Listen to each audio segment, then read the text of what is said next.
We are the Lab Doctors. I'm Amanda. I'm Dorothy. And I'm Zhao Yong. We are biomedical researchers who realized we still have a lot to learn about science. So why not join us on this quest? Hey everyone, welcome back to the Lab Doctors podcast. On this week's episode, we'll be talking about the effect of social media on something. What thing? Life satisfaction, right? Life satisfaction. like how satisfied I am with my life. Yeah. What are your thoughts? So does it have an impact on like someone's mental health or like how satisfied they are with their life? Oh, for sure. Oh yeah, to a certain extent it affects you for sure. I mean, if you are basic, then you might want to conform to societal norms. And then when you see other people doing this and you be like, I want to do this. And if I don't do it, then I'm not happy. Yeah, but it's not only that. It's also like the number of likes that you have, number of followers you have. Like there's a lot of things that I feel like a lot of people don't actively think about but are actively disturbed by. Actually, I was disturbed by Facebook friend numbers in secondary school. Then I have like 1,000 friends. And then now I look at the 1,000 people and I'm like, I don't know who's these people. Like last time I just accept, oh you have me, okay, I accept. So I look like I got a lot of friends. But nowadays as you grow older, you'll be like, yeah, actually really the people who really matter will matter. Interesting that you mentioned the dynamic shift between adolescence and I guess Adulthood. oldness. Oldness? I don't know. I didn't really have Facebook until I was 18, I think. Maybe that's why I didn't go through that phase. Okay, but I think ultimately we can all kind of agree that social media has changed how all of us kind of spend our time, how we portray ourselves, and how we interact with one another. But there are still many uncertainties on the effects of social media on social and cognitive development. So a key developmental stage that I think a lot of people are like kind of putting under the microscope because we didn't have social media for that long, like I guess maybe about a decade plus, right? Yeah. So the actual effects or long-term effects are still not entirely well studied, but a key developmental age is adolescence, which apparently spans from 10 to 24 years. Oh, I'm age. not too far off Yeah. from adolescence. Okay, so why this age range is important is because it's characterized by many biological, psychological, and social development. So you might be wondering, why does adolescence span until 24? Oh, can we guess? Sure, Isn't if it you brain want to. development? The brain only fully develops like once you reach 25 or something. That's why you shouldn't over consume alcohol before that age. Okay, cool. So, well, personally, I have no idea. So the current understanding of adolescence, which in general, I think a lot of organizations agree to be 10 to 19. Yeah, that's what I would have thought. Yeah, is entirely arbitrary. But defining this age range has many implications on public policies. So like extending youth support services. If you want to extend it to 24, then you have to extend youth support services to 25, especially those in foster care or with special needs. You also need to expand mental health services for people who are in their adolescence. This also delays the age at which people are considered to be legally competent and able to make their own decisions.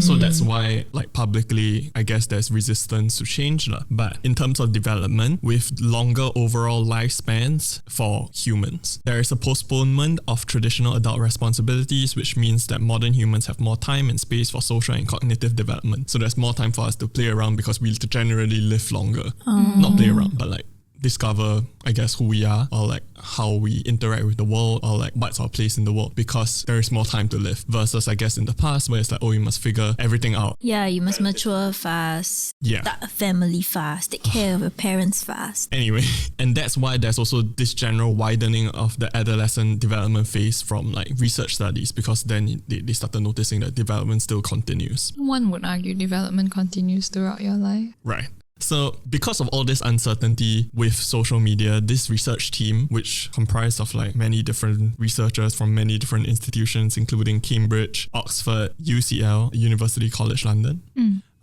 and the Dundas Institute for Brain, Cognition and Behavior. So 3 different institutes. Wait, 4 different institutes. But what they did was they used 2 readily available data sets. So even if we are interested, we can like use these data sets for our own research also, apparently.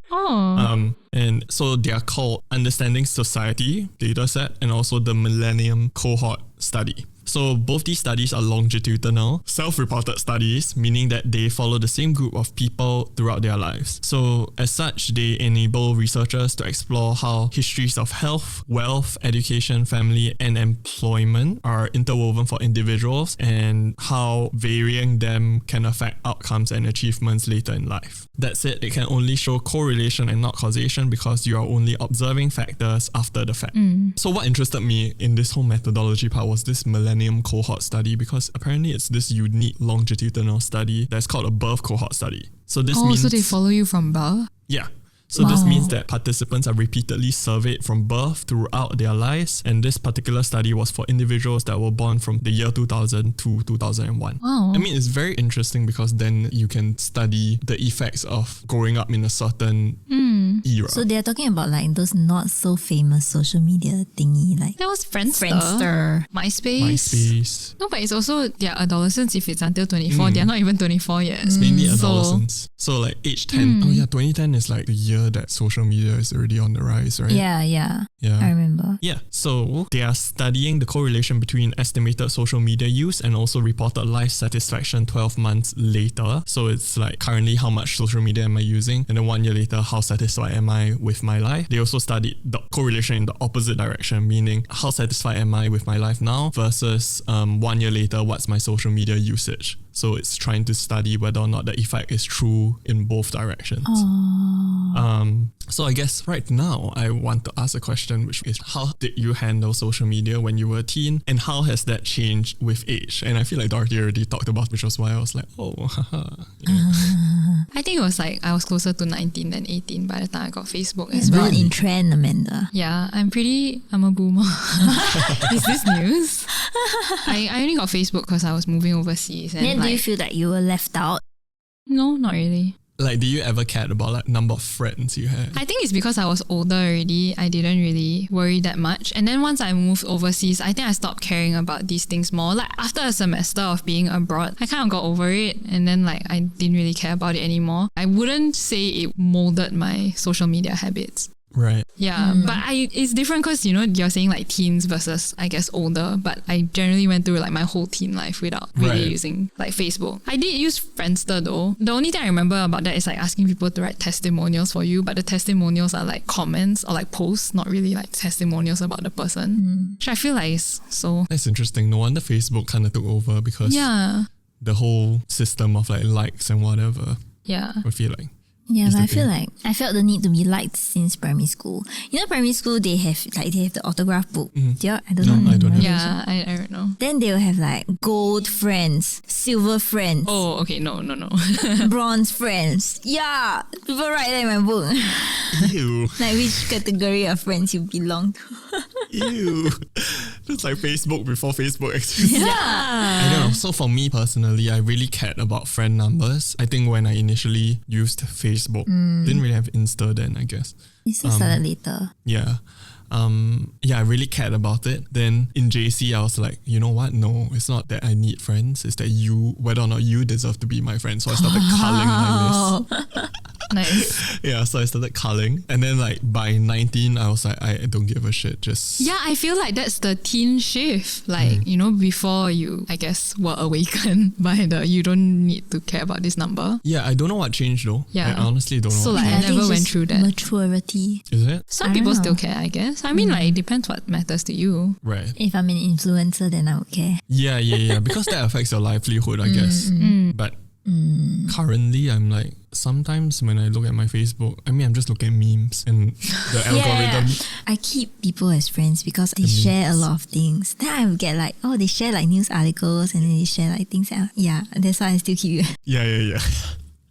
Oh my God, I don't even scroll Facebook anymore. Oh, it's my news source, so I scroll it. I use it for memes. I love memes. Anyway, so in general, for all age groups, there is a negative pattern where social media use resulted in lower life satisfaction a year later. So the greater the use, the lower life satisfaction there is. But the effects are a lot smaller and some are not even significant in older aged groups. Oh, that's like what we think it should be. Yeah. The effect size, however, is the largest in adolescence. So that's why the study also chose to focus in that age range, and they started including the Millennium Cohort study. So initially they used the Understanding Society study. So what they found was that in biological females, social media use between the ages of 11 and 13 was significantly associated with a drop in life satisfaction 1 year on, and the drop was quite large. While in biological males, the same occurred between the ages of 14 and 15. So although more studies need to be done, the team believes that the differences may suggest this heightened sensitivity to the effects of social media use might be linked to developmental changes like the structure of the brain, or to puberty, which occurs later in males than in females. So that's what is interesting. I fully agree with that though. That like the more, so I mean like anecdotally for me, the more social media I use, the more I see other people's lives, the less life satisfaction I feel. Like sometimes it's like, I don't even want that, but I see someone else have it and I'm like, do I want that? And then I'm like, that's so weird, you know? So I don't know. I mean like I can see, it's not just in kids. I mean like, but maybe it's more pronounced. But yeah, even I feel it. So I feel like it's pretty normal reaction to social media. Right. For me, I'm like, the ages really makes a lot of sense. I think I only got Facebook when I was 15. So that's, 14 or 15 is like when people actually, or biological males start caring. But then I also started caring because then like girls in the same batch, they were already like on Facebook for like a while already. And I was like, why did they care before this? So, you know, it's like, it kind of makes sense to me. Interesting. Like the ages, but whether or not that's linked to, you know, development of the brain or puberty is still not known. More needs to be studied. In fact, now like TikTok is in trend, correct? And like people ask me to download TikTok because it's interesting, and I'm like, nah. There's a cost and benefit to the algorithms, but anyway. So moving back to the study, for both sexes, social media use at the age of 19 years was also associated with a decrease in life satisfaction a year later. So the researchers postulated that due to the major social changes that typically categorize this phase of life, such as leaving home or starting work, may make us particularly vulnerable to the negative impacts of social media on life satisfaction. But this also requires more research. Because again, generally 19 is the arbitrary age that society has decided is the end of adolescence. I feel like in Singapore, 19 is like you're not ready yet. You're not ready for the world. Yeah, exactly. But 19 is when you go to uni, I guess. Yeah, I was 19 when I started uni. Yeah, right. That's why. Right. Yeah, I mean, totally identify. But would you say that adopting Facebook at 19 made you feel more connected or less happy with your life? More connected, because that's why I was using it. I used it because I was going overseas and I just wanted to keep in touch with my friends. Glad that you said that. Oh, what a segue. An important thing to note is that we are dealing with statistics, which means we are dealing with averages. So this means that social media is not necessarily evil. In fact, Professor Rohir Kivi, a contributor to the paper, believes that social media also has its positive impacts on youth. So where the positive aspects come in is exactly what Amanda said. Some use it to better connect with friends or more easily locate support groups or communities for difficulties they may be experiencing. So it really depends, again, on how you use social media. Which I feel like, I don't know, I don't want to judge 10-year-olds, but I don't think they are fully equipped to know how to use this as a tool. That's the problem with TikTok. Like, I don't want to join because of all the Xiaomi Mai's dancing. But then again, TikTok has good, like, they show a lot of useful, like, life hacks. Is it? Blah, blah. Yeah, they show, like, cooking video. I don't know, like, just short ones. They say, like, you just need to keep scrolling until your algorithm matches what you have. Yeah, so that's where the good algorithm comes in. But that would take so much time. No, apparently not. No, not really. Apparently not. Actually, how do y'all use social media? Recently, I wanted to find therapeutic. They make drinks or they make, like, sculptures out of chocolate. I like to watch this kind of thing. Oh, like satisfying videos. Yeah. Oh, yeah. And it I don't know, maybe it calms me down. So that's why I use social media for nowadays. That's good though. Yeah. Yeah, because like usually social media you would think like would induce anxiety, but if you're using it to like calm down, that's actually like a very good use for social media, Yeah, that's isn't it? exactly what I use it for. Oh, Insta also recently, like I followed this comic, like he draws very funny comics and very relatable comic strips. And I'm like, oh, that's cool. Yeah. So Facebook is for news, right? Facebook is more for news. Yeah, Facebook gets me angry. Like when the comment section makes me angry. Especially when elections come in Singapore. I'll be so worried how the results will turn out. And then the results will shock me. I'm like, all these keyboard warriors. I feel like that's how social media kind of operates nowadays. It's like the loudest, most controversial voices. Yeah, which is so annoying. Yeah, I heard. It goes the opposite way also though, because I'll be like, oh yeah, the world is a better place because like the people who are like coming out, like speaking up are like more empathetic or like more progressive, but actually it doesn't represent like everybody. Yeah. The algorithm really just shows you your echo chamber mostly. I know, which is kind of bad. But I find it funny though. I used to get very angry. I find it very funny. Like I do bingo sometimes, so it's like, as in not the real bingo, it's like I predict whether or not this type of comment will come out and then really have. On Facebook? Yeah. Or YouTube lah. YouTube when it was like that time when COVID was more of a problem. I still think it's a very big problem, but I don't know why people don't care anymore. Anyway, then the videos will always have one that is like all these experts.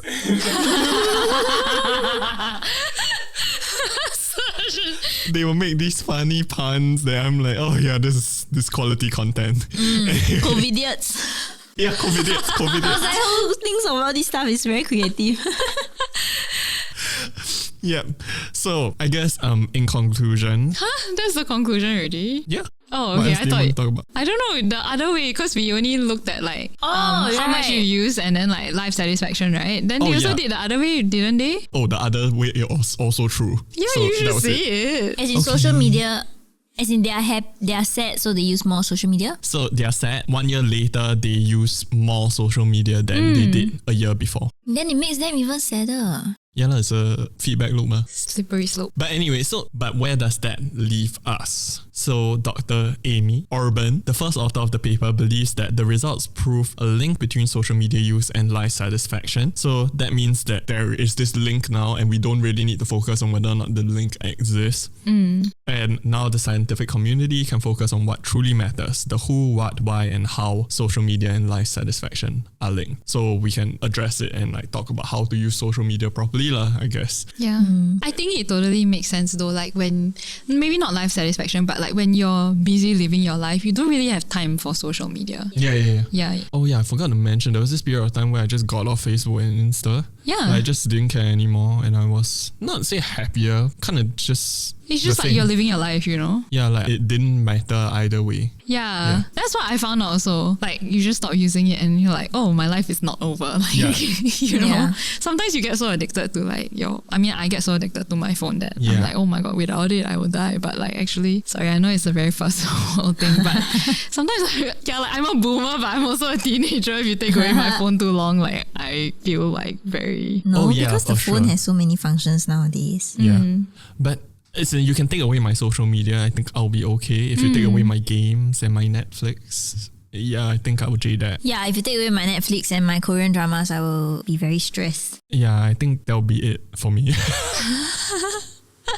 And as usual, follow us on Spotify and subscribe to our YouTube channel because it really helps us out. You can also follow us on... All the toxic social media. You can also... Should we get a TikTok? No, oh my God. Who's gonna run it? maintain it? I don't want to learn. You can also follow us on our social media, Instagram, Twitter or Facebook because the following numbers matter to us in this case. And the comments matter to us. Or you can just DM us. Alternatively, you can email us at thelabdoctors@gmail.com because your thoughts matter to us. If you are not so public a person, you can always email us. Oh, also, we'll post the links in the episode description, so check that out. Social media is a lie. Bye. Bye.